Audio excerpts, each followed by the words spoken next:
Ça va bien. T'as les dons. allez bien?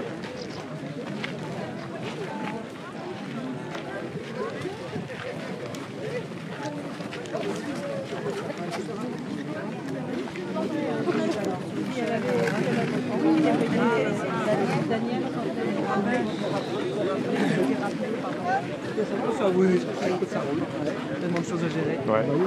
Et c'est ça, hein. C'est la chambre concurrente. T'avais pour ça? Oui.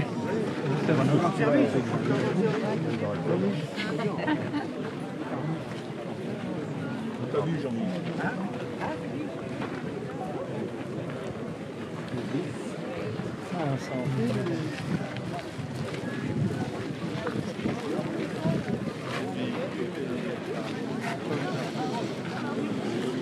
Messieurs, très heureux de vous accueillir sur cette place Ferme des Commandos, qui sera bientôt baptisée place Lord Lovat. Très heureux d'accueillir la famille de Lord Lovat, donc, petit-fils Raoul,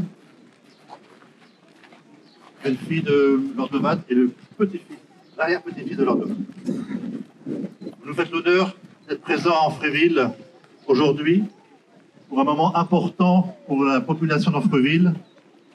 Nous avons décidé pour ce 80e anniversaire de rendre un hommage solennel à l'armée britannique. C'est avec beaucoup d'émotion que nous allons dévoiler le buste de votre illustre ancêtre, Lord Lovat, Simon Christopher Fraser. Avancez-vous. Ouvrez le vent!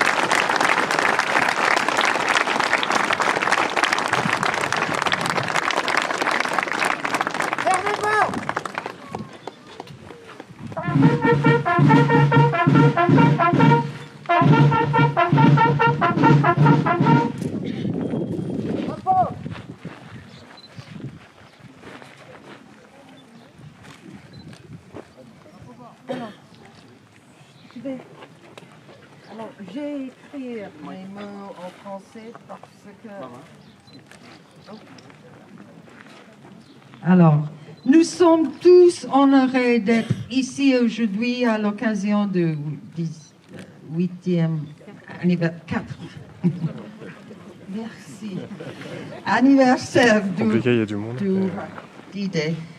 Nous sommes très heureux de voir cette magnifique sculpture représentant mon beau-père, le grand-père de mon fils et l'arrière-grand-père de mes deux petits-fils. Lord Lovat avait un grand respect pour les Français et ce fut un grand honneur pour lui d'être responsable des commandos français sous les ordres du... Attends. Ah, commandant Kiefer! Oui, quel privilège pour nous de voir cela. En tant que mère, lorsque je lis l'âge des pierres tombales que vous entretenez si magnifiquement en tant que pays, cela me brise le cœur de voir à quel point ces braves soldats étaient jeunes. Et pas seulement des soldats, mais aussi des citoyens ordinaires qui ont péri. Il y aura toujours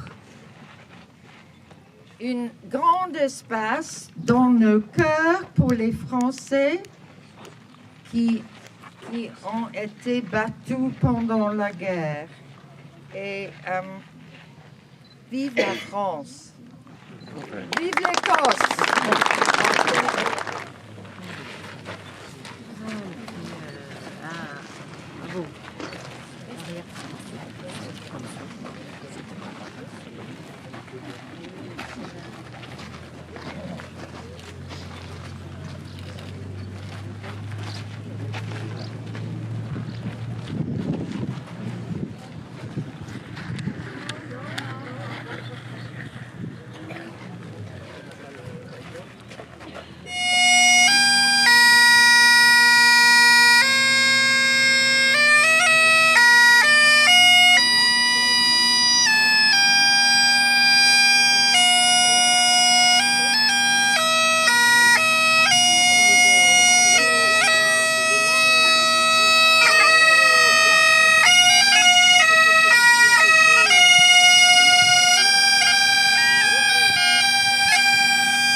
Alors, mais je suis sûre que tu as pensé à mon cher papa, que tu as eu la chance de connaître, et qui aurait peut-être aimé se reposer sur ce banc.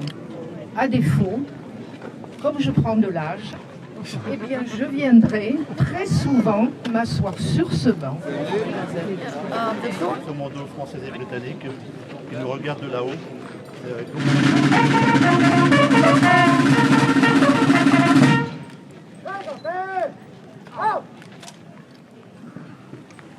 Dépôt de gerbe.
Je laisse passer.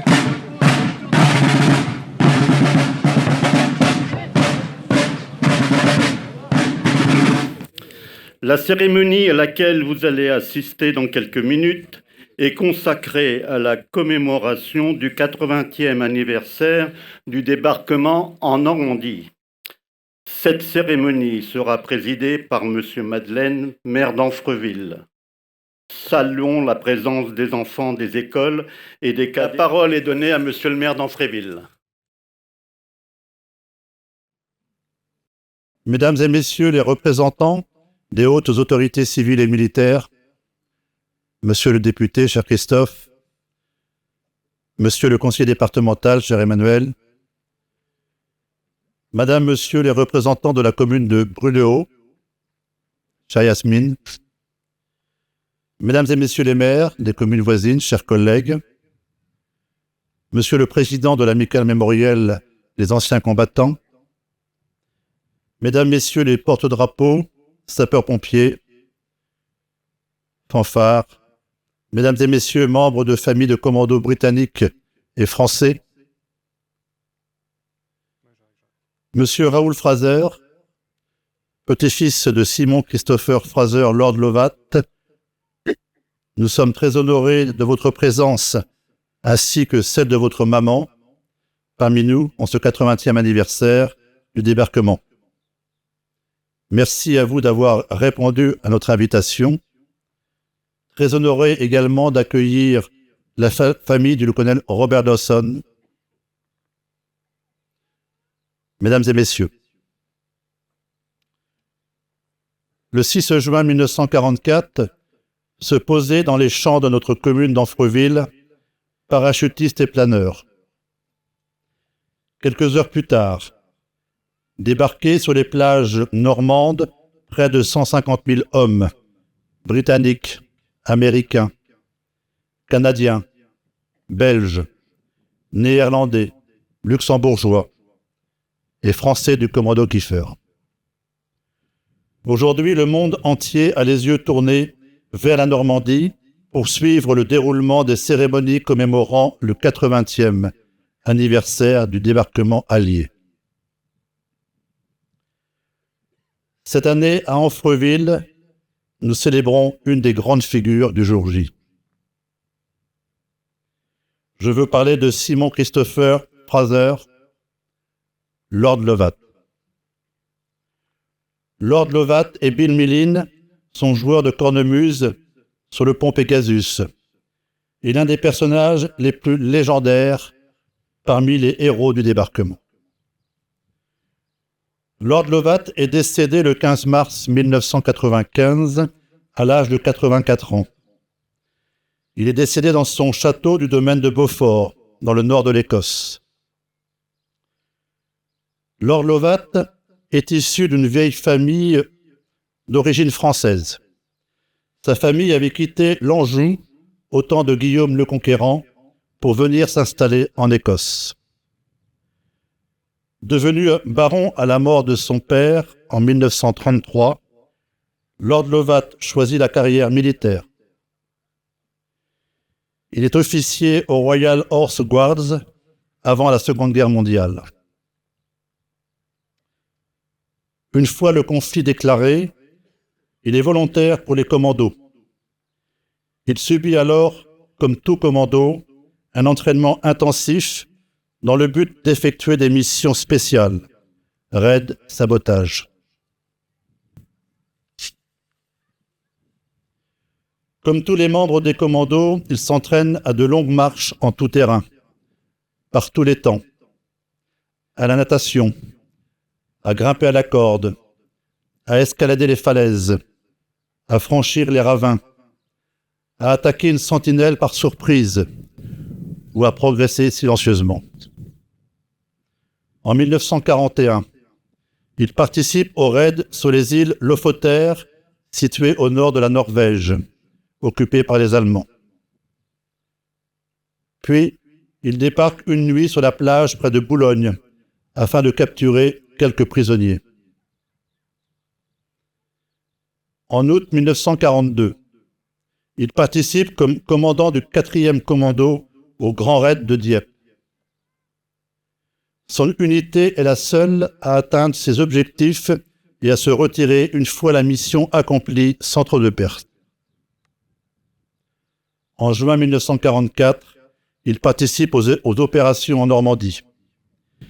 Il commande alors la première brigade du Special Service qui comprenait 3 commandos de l'armée de terre, les commandos 3, 4 et 6, plus le 45e Royal Marine Commando. Après avoir débarqué à Hermanville sur Sword Beach, la tâche de la première brigade était de venir renforcer les parachutistes du général Gale qui étaient dans le secteur de Ranville et Amfreville. Le 6 juin 1944, à 20h, les troupes britanniques et les Français du commando Kiefer arrivaient à Amfreville. Le village était libéré. Lord Lovat prit alors possession de la ferme Saunier pour y installer son quartier général. Le 12 juin, Lord Lovat était grièvement blessé. Cette blessure lui vaudra de recevoir une très haute décoration, la Distinguished Service Order. En 1945, il occupera un poste de sous-secrétaire aux Affaires étrangères sous le gouvernement de Winston Churchill. En ce 80e anniversaire, notre village et ses habitants ont une pensée particulière envers tous ces hommes et ces femmes. Ces vétérans qui revenaient chaque année saluer leurs camarades décédés et qu'ils ont rejoints aujourd'hui. Une pensée émue à Léon Gauthier, qui était présent parmi nous l'an dernier, et Roy Maxwell.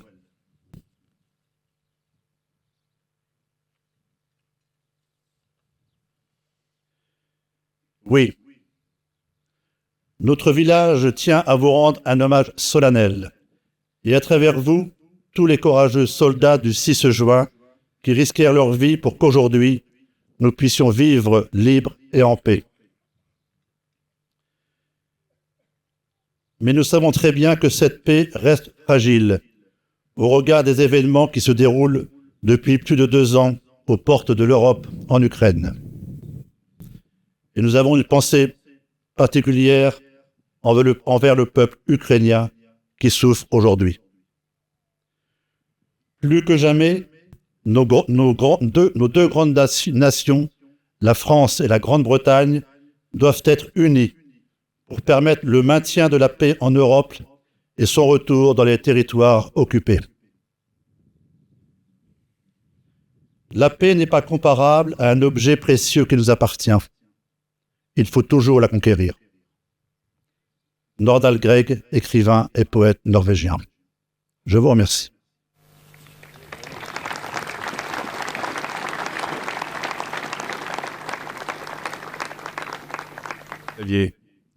Mesdames et messieurs, en vos grades et qualités, permettez-moi de saluer d'abord celles et ceux qui ont le sang de nos héros disparus dans leurs veines. Je veux situer toutes les familles de nos vétérans disparus qui portaient en vie cette mémoire et cette volonté de transmettre avec dignité, honneur et exemplarité. Permettez-moi de saluer aussi ceux qui ont le sang des combats des 177 Kieffer dans leurs veines.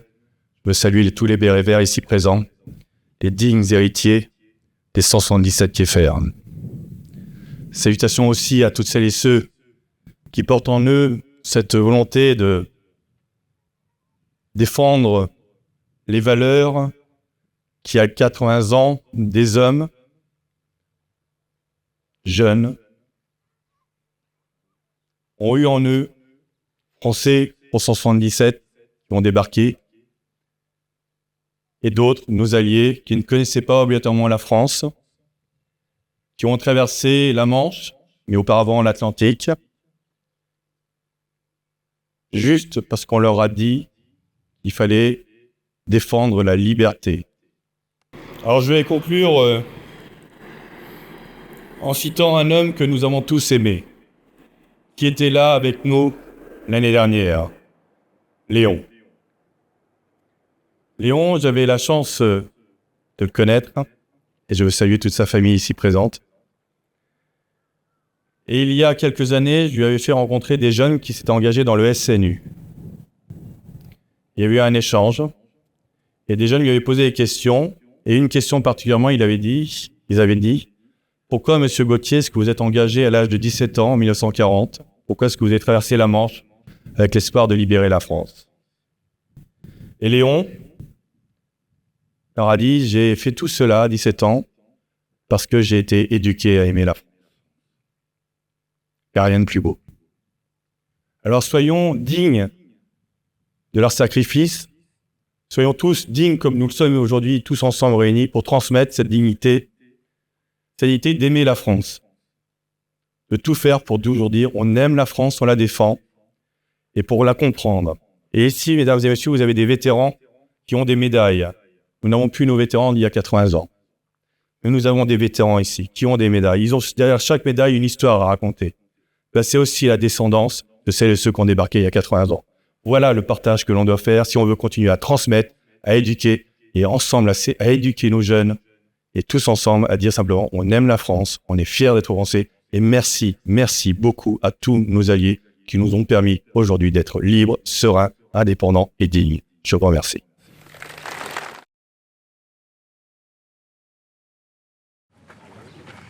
Pour l'ensemble. Garde à vous. Bravo.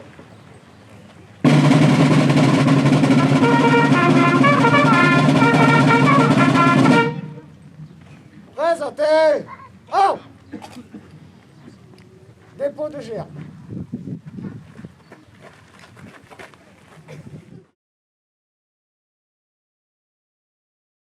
Ouais.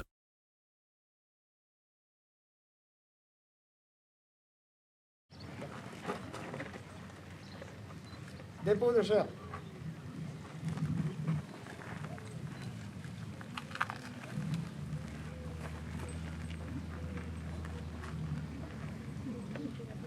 L'association Les Héros de la Seconde Guerre mondiale.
Merci.